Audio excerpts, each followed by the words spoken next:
Hi, my name is David Burnite. I'd like to tell you a little bit about my big grandma. Some of my favorite memories are about Big Grandma. I call her Big Grandma because I also had a little grandma.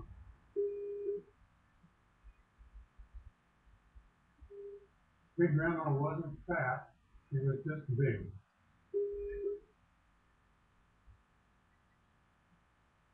She grew up in Illinois of pioneer settler stock, and she just had big bones. She was a big woman.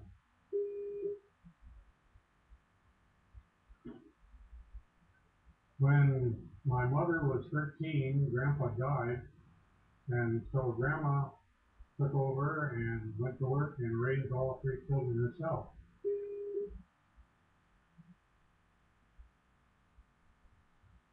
When I came along, Grandma was living about half the time with our family and half the time with her son.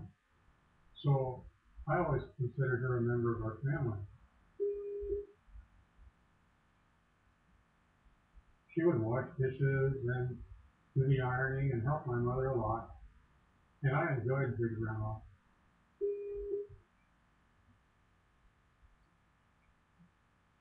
We had a cabin up in the mountains, and we'd go up every June, and Grandma would go with us.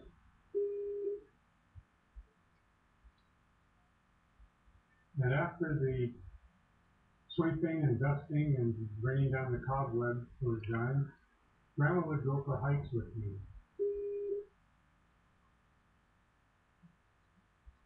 And she was an old lady, but she was a sturdy old lady.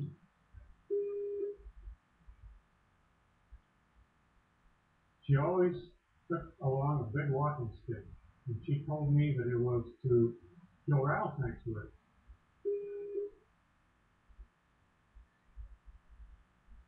She had grown up in a place where the horses grazing on the prairie in Illinois were sometimes bitten by rattlesnakes that could lie in the prairie clover.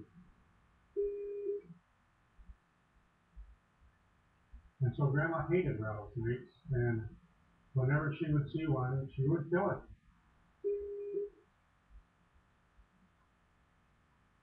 And as a matter of fact, when we find one on our hike on the trail, Grandma would beat its head off with her walking stick.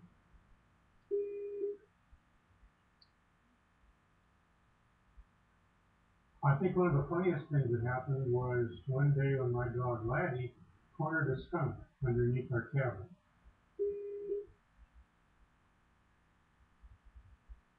Wow, what a smell that was! But Grandma was not even concerned.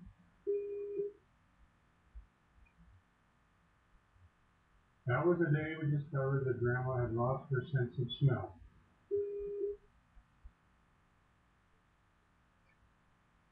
And as a matter of fact, now we understood why she's been complaining lately that food just didn't taste as good as it used to. Because when your sense of smell goes, you lose your sense of taste too.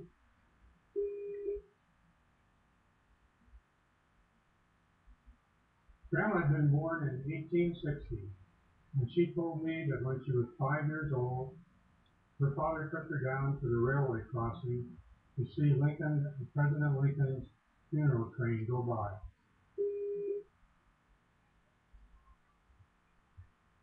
To have that kind of living contact with our nation's history always thrilled me when I thought about it.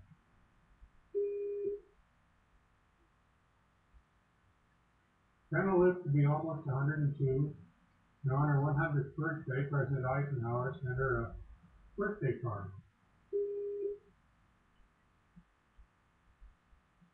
Of course, he sent birthday cards to every 100-year-old person, but we always thought that it was very special because Grandma was very special to us.